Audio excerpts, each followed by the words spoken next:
ऐसे करें। Good evening, everyone. Welcome to Sharma classes. Today we are going to start our civics first chapter of class 10th, that is power sharing. Before that, I would really like to thank Mr. Rajput sir of Prakati Institute of IAS Chadarpur for helping me in today's online classes. So let's get back to the chapter. Power sharing. So we are going to start this chapter on the point of view of CBSE board exam. This is very good questions. Here we get a lot of question from this. Majorly not subjective wise, but how you will evaluate those situation if you are into those situations. So let's get starting with the power sharing. So first topic will be what is power sharing. Power sharing होती क्या है, किस चिड़िया का नाम है, तो चलिए जानते हैं. Power sharing means when power is shared between the levels of government. जो levels of government है, that is central government, state government. तो जो power share हो ऊपर वाली level of government से नीचे वाली level of government पे, that is power sharing.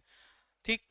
Power sharing introduce की गई थी to reduce the autonomous power of central government. Central government का अपनी पावर का ज्यादा मिसयूज ना कर सके, that's why power was separated to or given to state government.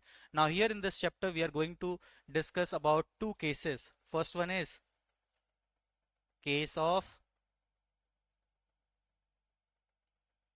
Belgium and second one is case of Sri Lanka. So first one is case of Belgium and second one is case of Sri Lanka. So Belgium and Sri Lanka, and power is mostly shared in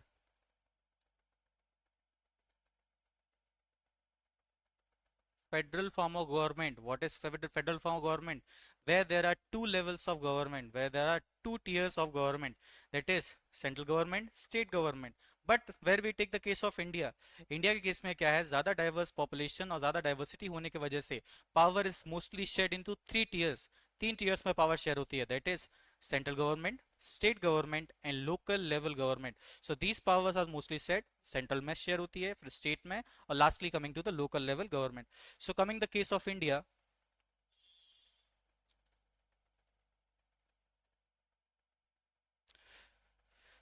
here power is shared between center, state and local. Local में आते हैं हमारी municipalities और panchayat. Centre में we all know the central government, state में the state government. Currently centre में कौन है, the NDA, and state government for UP, it is you all know BJP. Now getting the power sharing, we all understood it is federal form जहाँ पे power share होती है. Power is shared between two levels of government. Here we are going to study the case of Belgium first, then we are going to study the case of Sri Lanka later on. And why we are taking two cases, क्योंकि इन दोनों cases में हमें ये बताया जाएगा कि कहाँ पे पावर शेयरिंग को अच्छे से जुडिशियली यूज किया गया और कहाँ पे पावर शेयरिंग का मिसयूज किया गया. Both the cases we are going to study. फिर हम इन दोनों केसेस को एवेल्युएट करेंगे एंड लास्टली हम दोनों रीजन समझेंगे why power sharing is important, और उनके जो मेजर रीजन है उनको हम डिस्कस करेंगे. So getting to the next case of Belgium. Case of Belgium. So Belgium is a country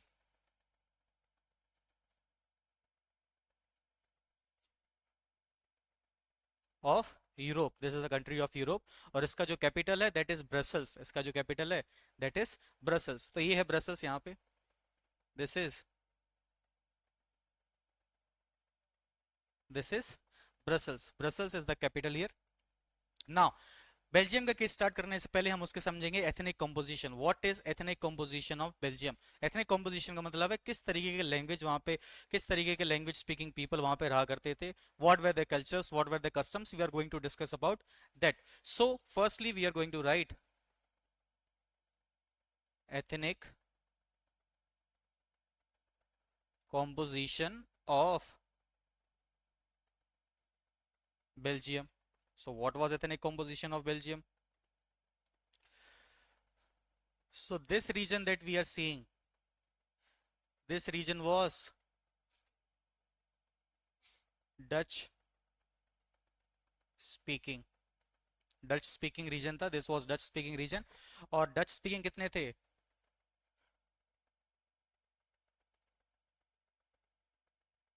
Dutch speaking people were how much, 59%. 59% of the people in Belgium spoke Dutch. Then आते हैं हमारा second is French speaking people. French speaking people were 40%, तो Dutch speaking कितने थे 59%, और French speaking people थे 40%। अब जो बाकी के 1% बचते हैं, दे ऑल वेर जर्मन स्पीकिंग। तो ये हमने देखा डच स्पीकिंग पीपल है ऊपर। यहाँ पे जो रेड पोर्शन हमें दिख रहा है, these people are French speaking, French speaking. और जो हमें ब्लू रीजन दिख रहा है यहाँ पे, this blue regions are German, German speaking. अब बात करते हैं, ये सारी चीजें तो हो गई। अब यहाँ पे जो सेंटर था, जो कैपिटल था, दैट वाज बेल्जियम। बेल्जियम में जो एथनिक कंपोजिशन थी, that was far different as compare to the country. The country में जो सिचुएशंस चल रही थी उससे क्या थी, the far difference conditions. What was the condition in Brussels? Brussels was the capital. Brussels में जो 80% कम्युनिटी थी, 80% जो the people, 80% language speaking people were French, और 20% क्या थे, डच। अब यहीं पे मेन मुद्दा आता है, जो ब्रसल्स था it was a powerful place, powerful place. यहाँ पे जो 80% फ्रेंच रहा करते थे, these were politically very strong and economically very strong, rich family से बिलोंग किया करते थे। तो जो भी गवर्नमेंट फॉर्मेशन हुआ करती थी उसमें फ्रेंच का काफी बड़ा रोल रहता था। But French being a minority, मतलब कम संख्या में थी, किसमें, पूरे देश में। जिसकी वजह से क्या होता था, मेजोरिटी में देखा जाए तो पूरे देश में कौन है, 59% Dutch speaking people are in majority. But if we are going to see, जो 40% फ्रेंच हैं वो क्या कर रहे हैं, 80% कहाँ पे हैं, बेल्जियम, वहाँ पे ब्रसल्स में है, और यहाँ पे पावर कंट्रोल करते हैं। तो यहाँ पे एक डिस्प्यूट्स होने चालू हो गए इनके बीच में during the mid 1970s। Disputes क्या हुए, क्योंकि दोनों चाहते थे कि उनके कल्चर को प्रैक्टिस किया जाए, प्रीच किया जाए। तो यहाँ पे क्या होती है, यहाँ पे फिर बेल्जियम की गवर्नमेंट होती है, वो कॉन्स्टिट्यूशन में कुछ अमेंडमेंट्स करती है और सबको इक्वली लाती है, पावर को शेयर किया जाता है। तो अभी तक हमने क्या समझा वो समराइज करो आप। Case of Belgium, country of Europe, ठीक, कंट्री ऑफ यूरोप है, इसकी पॉपुलेशन है 11 million, population is 11 million, 11 million है, और जिसका एरिया है वो हरियाणा के स्टेट से भी छोटा है। The area of Belgium is smaller than the state of Haryana. और पॉपुलेशन जो है उसकी है 11 million, that is 1.1 CR, 1.1 crore. उसके बाद आते हैं एथनिक कंपोजिशन ऑफ बेल्जियम क्या है, ठीक, एथनिक कंपोजिशन देखा हमने यहाँ पे, जो हमें मैप दिख रहा है यहाँ पे, this is the map of Belgium. ठीक, यहाँ पे जो ऊपर वाला येलो पोर्शन है, that are Dutch speaking people which comprises 59%। Then we see the red region. Red region are French speaking people which comprises 40%. And rest we are seeing the blue region. Blue regions are the people that are speaking German. They are 1% in number. ठीक, so there was majorly a dispute between two communities, German speaking communities and Dutch speaking communities. उनके बीच में जो dispute हुआ उसको Belgium constitution ने कैसे क्या किया, अमेंड्स किया, और कैसे सारे सबके राइट्स को क्या रखा, इक्वल रखा। We are going to discuss in the next slide. Now accommodation in Belgium, how the Belgium constitution accommodated all the communities, सबको communities को equal कैसे लेके आए। So we are going to see here accommodation in Belgium. So these were the changes that were made, एक एक करके एक एक changes होते गए, और 93 तक, 1993 तक लास्ट अमेंडमेंट्स हुए। टोटल 4 अमेंडमेंट्स हुए थे। How many amendments, 4, total of 4 amendments were that were totally made. So we are going to see. First accommodation was number of Dutch speaking and French speaking ministers will be equal in parliament. Parliament में क्या रहेंगे, number equal रहेंगे। For example उनके parliament में कितनी seats हैं, 100 seats हैं, तो 50 सीट्स होंगी किनकी, टोटल ऑफ 100 सीट्स हैं।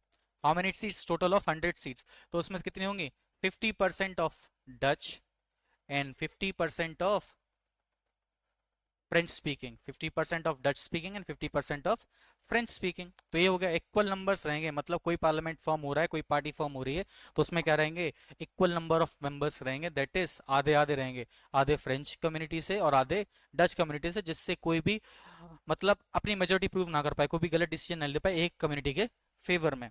फिर आता है many powers of the central government to be given to state government. ठीक, जो पावर्स थे सेंट्रल गवर्नमेंट के वो किसे डिस्ट्रीब्यूट कर दिए जाएंगे, now given to state government, and state government is not subordinate to, and state government is not subordinate to central government. Subordinate का मतलब है वो आंसरेबल नहीं है, किसको, सेंट्रल गवर्नमेंट को आंसरेबल नहीं है, they are not subordinate. Then Brussels have separate government in which French and Dutch have accepted equal representation।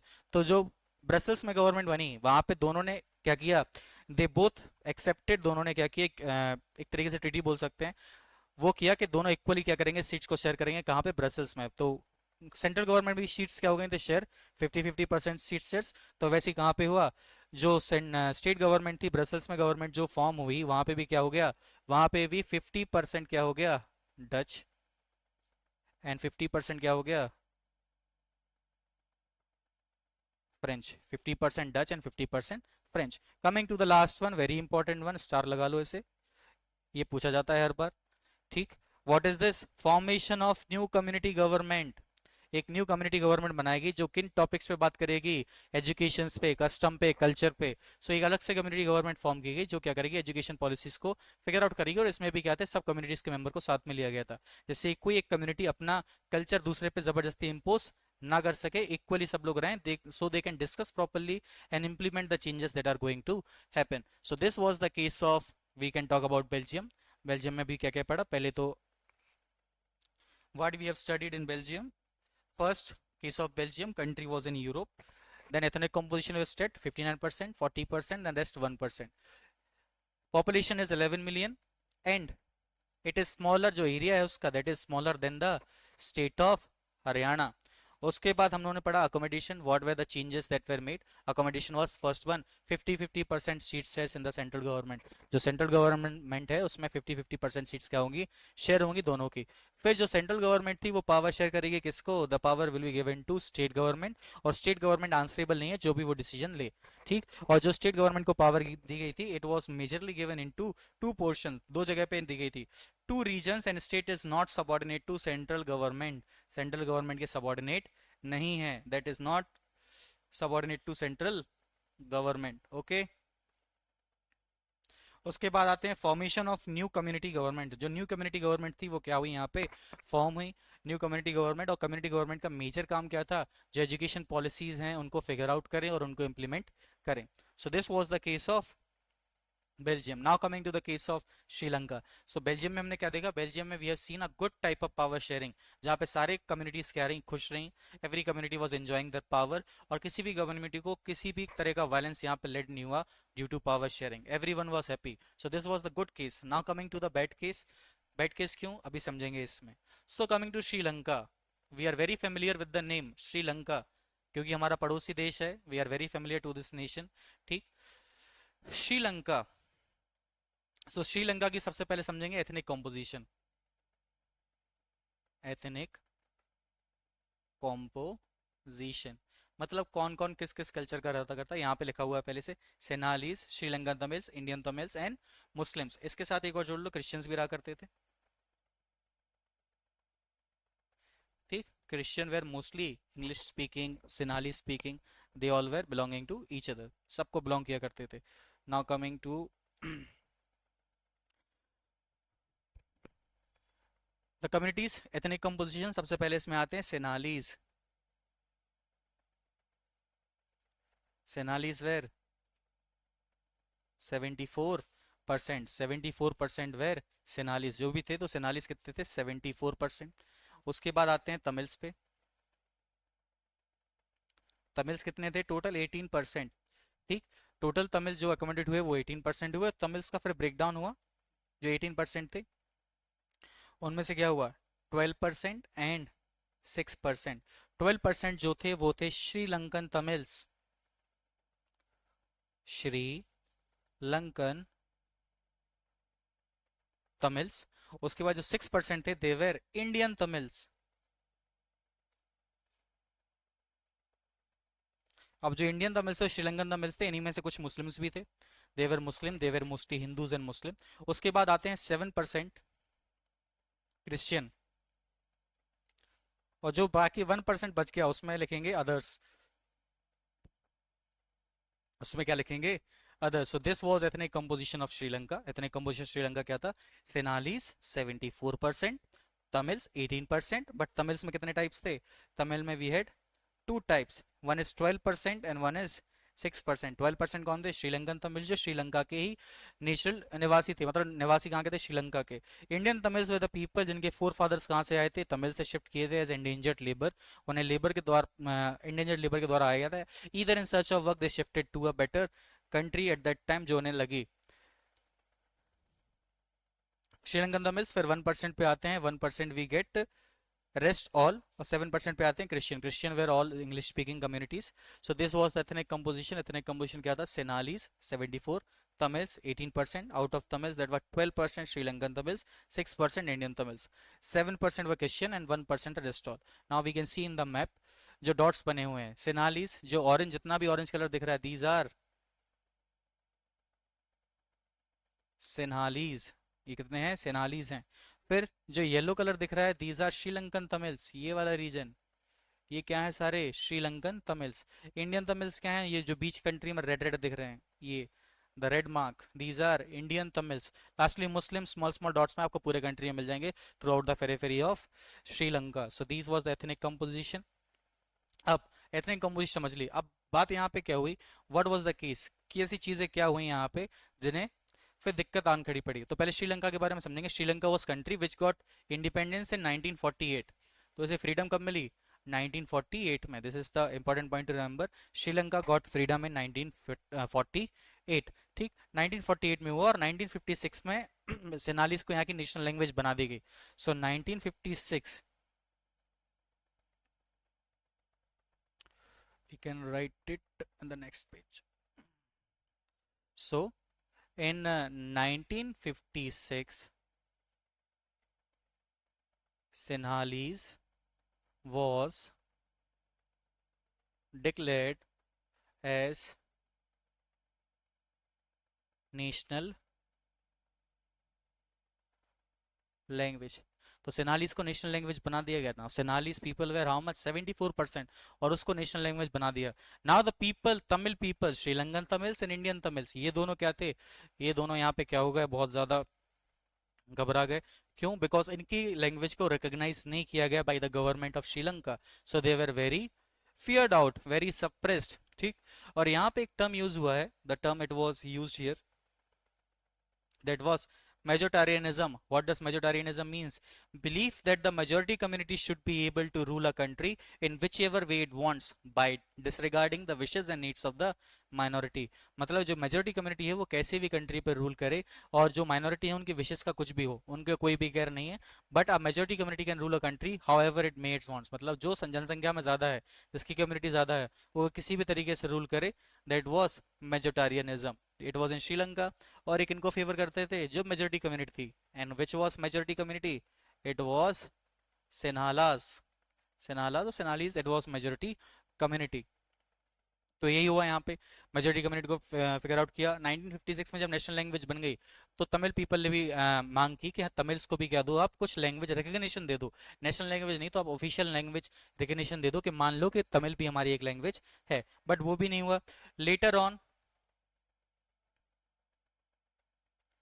तो ये सारी चीजें सोनालीज लैंग्वेज। इसके बाद क्या किया गया? फेवर किया गया बच्चों को। फेवर किस चीज में किया गया? In admissions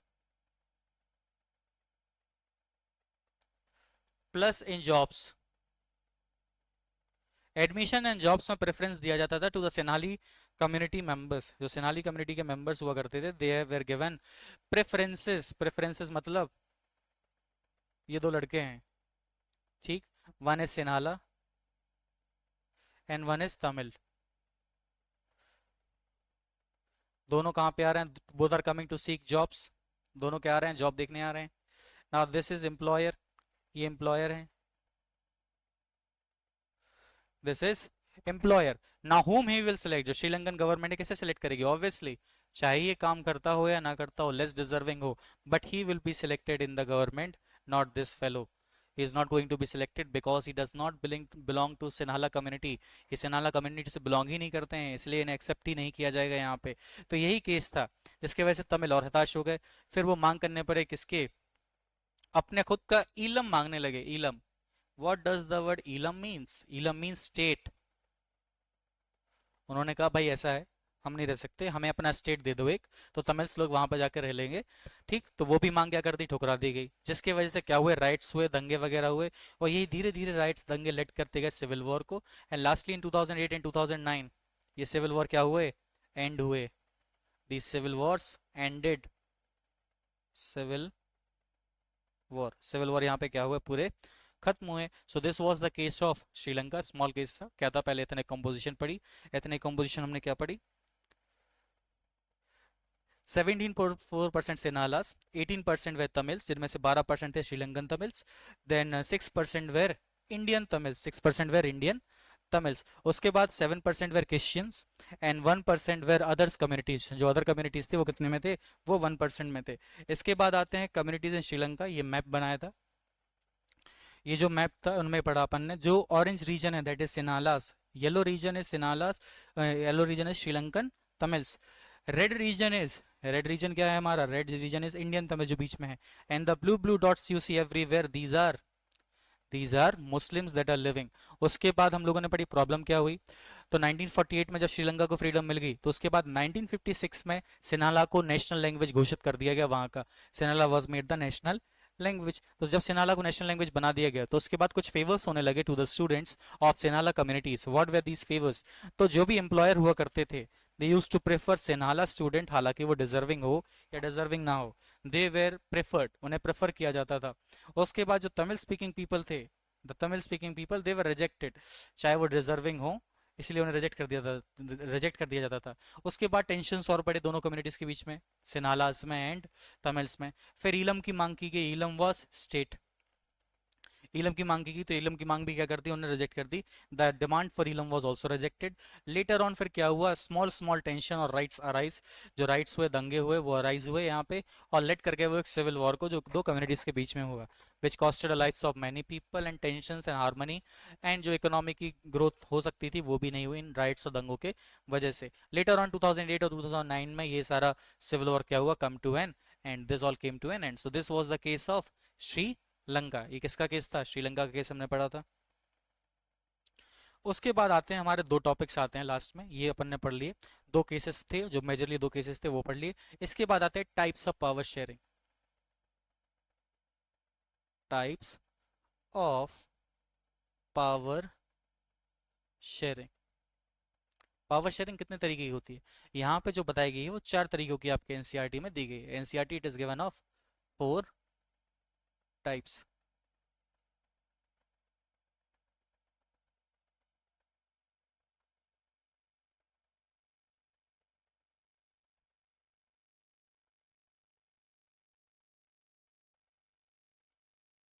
first one is horizontal,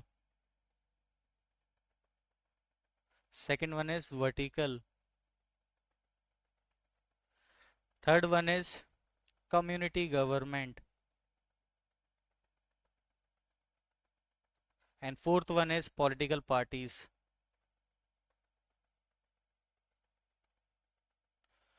तो सबसे पहले समझेंगे horizontal power sharing. Horizontal power sharing as the word horizontal says, horizontal ऐसे, तो एक लेवल में जब पावर शेयर हो, और ये पावर शेयर होती है हमारे किसमें, लेजिस्लेटिव, लेजिस्लेटिव, देन आता है हमारा एग्जीक्यूटिव, फिर आती है हमारी जुडिशरी। और इसी गवर्नमेंट को हम बोलते हैं checks and balance government, we call it checks and balance government. इसी गवर्नमेंट को बोलते हैं हम चेक्स एंड बैलेंस गवर्नमेंट। तो इसमें क्या होता है, तीनों के पास पावर शेयर होती है, both all the three levels are equal.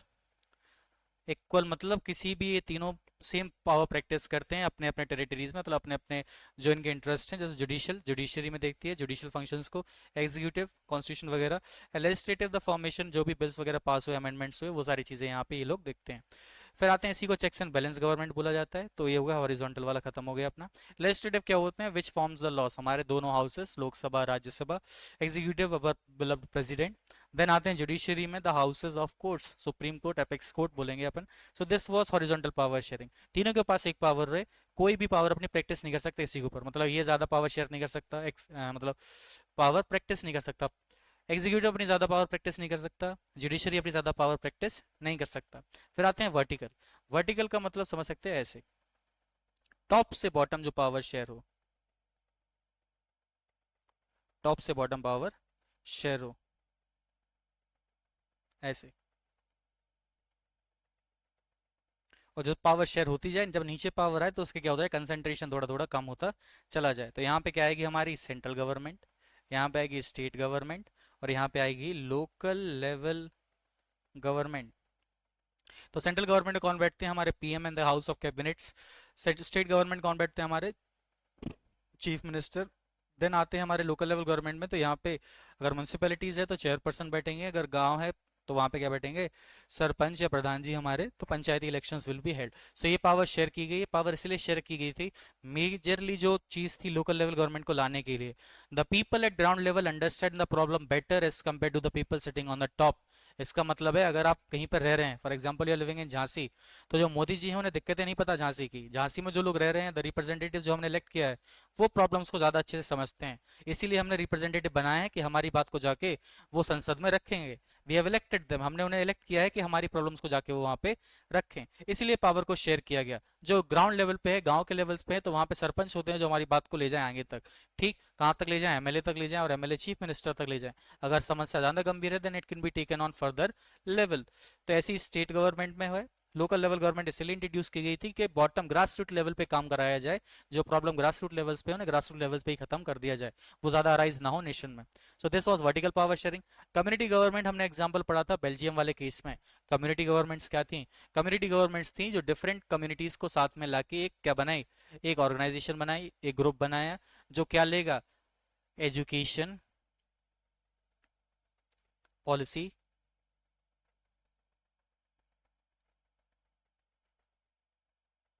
Cultural decision. Education policy और कल्चरल डिसीजन कौन लेगा, they will be majorly taken care by community government. इस कम्युनिटी गवर्नमेंट में कोई फोर्स नहीं कर सकता। मतलब जो कम्युनिटी गवर्नमेंट फॉर्म हुई थी कहाँ पे, the community government that was formed, कहाँ पे फॉर्म हुई थी, which was formed in Belgium. वो इसलिए फॉर्म हुई थी कि वहाँ पे कोई भी जो मेजोरिटी है, मतलब जो सिनाल जो डच स्पीकिंग है, जो फ्रेंच स्पीकिंग है, वो अपनी मोनोपोली वहाँ पे ना लगा पाए, इसलिए। फिर आती है political parties. Political policy also holds power. जो पॉलिटिकल पार्टी किसमें हो, सत्ता में हो, जो पावर में हो, उसके पास भी कुछ क्रूशियल पावर रहती है टू चेंज द सिनेरियो। वो सिनेरियो चेंज कर सकते हैं, हालांकि ज़्यादा होता नहीं है, बट फिर भी उनके पास इतनी पावर होती है कि वो सिनेरियो को चेंज कर सकते हैं जब वो चाहें। सो political party also hold, but majorly हमारे लिए जो दो चीज़ें इंपॉर्टेंट है वो कौन सी हैं, horizontal power sharing and vertical power sharing. Horizontal as I explain, तीनों एक लेवल पे हैं, कोई ना ऊंचा है ना कोई नीचा है, तीनों के पास सेम पावर है, तीनों सेम पावर क्या करते हैं, यहाँ पे प्रैक्टिस करते हैं। इसी को बोलते हैं चेक्स एंड बैलेंस गवर्नमेंट। उसके बाद आते हैं सेंट्रल गवर्नमेंट, स्टेट गवर्नमेंट और लोकल लेवल गवर्नमेंट। जब पावर शेयर हो टॉप टू बॉटम, और पावर जब नीचे आती जाए तो कंसंट्रेशन उसका क्या होता जाए, डिक्रीज होता चला जाए। फिर आते कम्युनिटी, एक कम्युनिटी बनाई जाए जो education policies which will take care of education policies और cultural decisions. Lastly, political parties, they can change the scenario whenever they want. So political parties में क्या है, they have enough power to change the scenario. Community government, education policies, and lastly we have cultural decisions. Here top to bottom as we go, concentration decreases. Lastly legislative, executive, judiciary. Legislative, executive, judiciary, यहाँ पे क्या होता है, power एक level पे रहती है, कोई भी पावर अपनी प्रैक्टिस नहीं कर सकता किसी के ज्यादा ऊपर। तीनों यहाँ पे क्या है, सेम है। अब आते हैं लास्ट टॉपिक पे चैप्टर के, जो सबसे छोटा टॉपिक है, अराउंड 5 to 10 मिनट्स, और ये टॉपिक यहाँ पे खत्म हो जाएगा। सो this was type of power sharing. उसके बाद लास्टली अपन जो चलते हैं, that is reasons for power sharing. क्या रीजंस फॉर पावर शेयरिंग, जो पावर शेयरिंग है उसके रीजंस क्या हैं, तो इसके दो रीजंस हैं। It has two reasons, power sharing has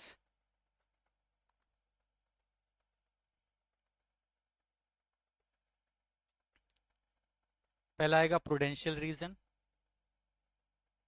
और दूसरा आएगा मोरल रीजन। मोरल रीजन, तो प्रूडेंशियल रीजन में लिखेंगे to stop conflict between communities. तो प्रूडेंशियल रीजन मतलब ठोस वजह क्या थी पावर शेयर करने की, कि कॉन्फ्लिक्ट रोके, दो कम्युनिटी के बीच में कोई भी कॉन्फ्लिक्ट ना हो, उस कॉन्फ्लिक्ट को रोका जाए। That was the prudential reason, ठोस रीजन। वजह क्या थी, इक्वली दोनों चीजें बांटी गई। फॉर एग्जांपल घर में दो भाई बहन थे, मैगी बनी, दोनों को बराबर इसलिए बांटी गई कि बाद में उनमें लड़ाई ना हो किसी बात पे, उसको ज्यादा क्यों दे दिया, हमें कम क्यों दे दिया। तो that was the prudential reason to stop the conflict between the communities. जैसे बेल्जियम में कौन कम्युनिटीज को इक्वली पावर शेयर की थी, फ्रांस और डच में। अगर यही पावर शेयरिंग श्रीलंका में कर ली जाती तो जो कॉन्फ्लिक्ट और सिविल वॉर्स हुए वो होते नहीं होते। तो first prudential reason is stop the conflict between communities. Moral reason क्या है? मोरल रीजन है to maintain the spirit of democracy, to maintain the spirit of democracy की स्पिरिट को मेंटेन करना, that was the moral reason. तो prudential reason ठोस reason रहा कि कम्युनिटी में कॉन्फ्लिक्ट्स ना हो, और मोरल रीजन जो रहा that was to maintain the spirit of democracy. Democracy की स्पिरिट को क्या किया जाए, यहाँ पे मेंटेन किया जाए, बना रखा जाए। अगर उसको फॉलो नहीं करेंगे तो लोग समझेंगे डेमोक्रेसी में हालांकि रह रहे हैं, ये डेमोक्रेसी सिर्फ नाम की है, यहाँ पे पावर को शेयर नहीं किया जा रहा है। So this was two the reasons. ठीक, प्रूडेंशियल रीजन, मोरल रीजन, एक बार फिर से समराइज करते हैं फ्रॉम स्टार्टिंग।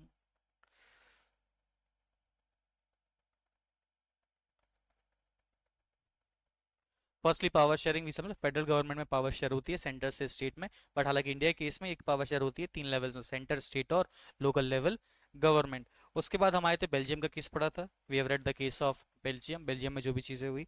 उसके बाद हम कहाँ पे आए, अकोमोडेशन जो बेल्जियम में हमने कराई, जो चेंजेस कॉन्स्टिट्यूशन में कराए, टोटल चार चेंजेस कराए थे, and fourth one is very important out of them. उसके बाद जो केसेस ऑफ श्रीलंका थे वी हैव रेड, पहले कम्युनिटी पढ़ी, कितने कम्युनिटी, कौन सा एथनिक कंपोजिशन है। उसके बाद प्रॉब्लम्स जो हुई, वेजिटेरियनिज्म क्या था वो पढ़ा हम लोगों ने, ये सारी चीज़ें पढ़ी। उसके बाद we have read the types of power sharing, that is horizontal, vertical, community and political. इनमें क्या क्या था वो भी बता दिया मैंने आपको। Lastly, what were the major reasons for power sharing, power sharing के मेन रीजंस क्या हैं। प्रोडेंशियल रीजन, ठोस वजह क्या थी। मोरल रीजन मतलब सद्भावनापूर्ण जो रीजन है वो क्या था, वजह क्या थी, that was to stop the conflict. और ये था maintain the spirit of democracy, कि सबको लगे वो डेमोक्रेसी में रह रहे हैं, ना कि ऑटोक्रेटिक गवर्नमेंट में, ऑटोक्रेटिक तानाशाही वाली गवर्नमेंट या dictatorship. Clear? So thank you everyone. Study well, study properly. Questions of these I will give you. जो भी क्वेश्चंस रहेंगे आपको ग्रुप्स में मिल जाएंगे। लेटर ऑन आप इस चैप्टर को रिवाइज कर सकते हैं, और जो भी डाउट्स हो आप कमेंट सेक्शन में इसको पूछ सकते हैं। Thank you everyone, study well, peace out.